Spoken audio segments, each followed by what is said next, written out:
दोस्तों, विपरीत परिस्थितियाँ हर व्यक्ति के ज़िंदगी में कभी न कभी आती ही है। ऐसे में आत्मविश्वास सूखी रेत की तरह मुट्ठियों से फिसलने लगता है। चारों तरफ अंधकार ही अंधकार नजर आता है। साहस घुटने टेकने लगता है। एक पल ऐसा लगता है कि सब कुछ नष्ट हो जाएगा। ऐसी स्थिति में केवल दो ही विकल्प शेष रह जाते हैं, करो या मरो। आज मैं एक मोटिवेशनल स्टोरी के द्वारा पावर ऑफ पॉजिटिव थिंकिंग के बारे में बताऊंगा। एक व्यक्ति काफ़ी दिनों से चिंतित चल रहा था, जिसके कारण वह काफ़ी चिड़चिड़ा तथा तनाव में रहने लगा था। वह इस बात से परेशान था कि घर के सारे खर्चे उसे ही उठाने पड़ते हैं। पूरे परिवार की जिम्मेदारियां उसी के ऊपर है। किसी न किसी रिश्तेदार का उसके यहाँ आना जाना लगा ही रहता है।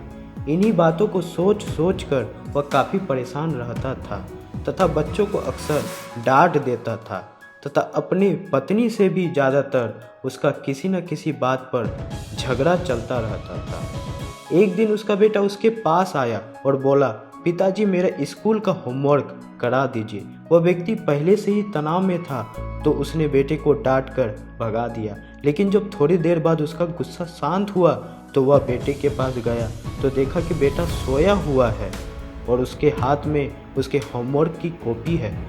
उसने कॉपी लेकर देखी और जैसे ही उसने कॉपी नीचे रखनी चाहिए, उसकी नज़र होमवर्क के टाइटल पर पड़ी। होमवर्क का टाइटल था वे चीज़ जो हमें शुरू में अच्छी नहीं लगती लेकिन बाद में वे ही अच्छे लगते हैं। इस टाइटल पर बच्चे को एक पैराग्राफ लिखना था जो उसने लिख लिया था।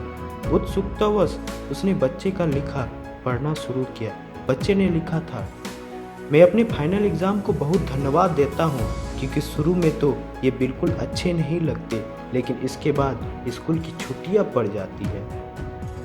मैं खराब स्वाद वाली कड़वी दवाइयों को बहुत धन्यवाद देता हूँ क्योंकि शुरू में तो ये कड़वी लगती है लेकिन ये मुझे बीमारी से ठीक करता है। मैं सुबह सुबह जगने वाली उस अलार्म घड़ी को बहुत धन्यवाद देता हूँ जो मुझे हर सुबह बताती है कि मैं जीवित हूँ। मैं ईश्वर को भी बहुत धन्यवाद देता हूँ जिसने मुझे इतने अच्छे पिता दिए क्योंकि उसकी डांट मुझे शुरू में तो बुरी लगती है लेकिन वो मेरे लिए खिलौने लाते हैं, मुझे घुमाने ले जाते हैं और मुझे अच्छी अच्छी चीज़ें खिलाते हैं। और मुझे इस बात की खुशी है कि मेरे पास पिता है क्योंकि मेरा दोस्त सोहन के पिता ही नहीं है। बच्चे का होमवर्क पढ़ने के बाद वह व्यक्ति जैसे अचानक नींद से जाग गया हो। उसकी सोच बदल सी गई। बच्चे की लिखी बातें उसके दिमाग में बार बार घूम रही थी, खासकर वह लास्ट वाली लाइन। उसकी नींद उड़ गई थी। फिर वह व्यक्ति शांत होकर बैठा और उसने अपनी परेशानियों के बारे में सोचना शुरू किया। मुझे घर के सारे खर्चे उठाने पड़ते हैं, इसका मतलब कि मेरे पास घर है और ईश्वर की कृपा से मैं उन लोगों से बेहतर स्थिति में हूँ जिनके पास घर नहीं है। इसी को पावर ऑफ पॉजिटिव थॉट कहते हैं। मुझे पूरे परिवार की जिम्मेदारी उठानी पड़ती है, इसका मतलब कि मेरा परिवार है, बीवी बच्चे हैं और ईश्वर की कृपा से मैं उन लोगों से ज़्यादा खुशनसीब हूँ जिनके पास परिवार नहीं है और वो दुनिया में बिल्कुल अकेले हैं। मेरे यहाँ कोई ना कोई मित्र या रिश्तेदार आता जाता रहता है, इसका मतलब है कि मेरा एक सामाजिक हैसियत है और मेरे पास मेरे सुख दुख में साथ देने वाले लोग हैं।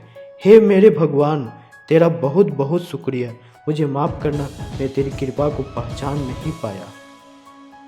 इसके बाद उसकी सोच एकदम से बदल गई। उसकी सारी परेशानी, सारी चिंता एकदम से जैसे खत्म हो गई। वह एकदम से बदल सा गया। वह भागकर अपने बेटे के पास गया और सोते हुए बेटे को गोद में उठाकर उसके माथे को चूमने लगा और अपने बेटे को तथा ईश्वर को धन्यवाद देने लगा। हमारे सामने जो भी परेशानियां हैं, हम जब तक उनको नकारात्मक नज़रिए से देखते रहेंगे तब तक हम परेशानियों से घिरे रहेंगे। लेकिन जैसे ही हम उन्हीं चीज़ों को, उन्हीं परिस्थितियों को सकारात्मक नज़रियों से देखेंगे, हमारी सोच एकदम बदल जाएगी। हमारी सारी चिंता, सारी परेशानियाँ, सारे तनाव एकदम से ख़त्म हो जाएंगे और हमें मुश्किलों से निकलने के नए नए रास्ते दिखाई देने लगेंगे।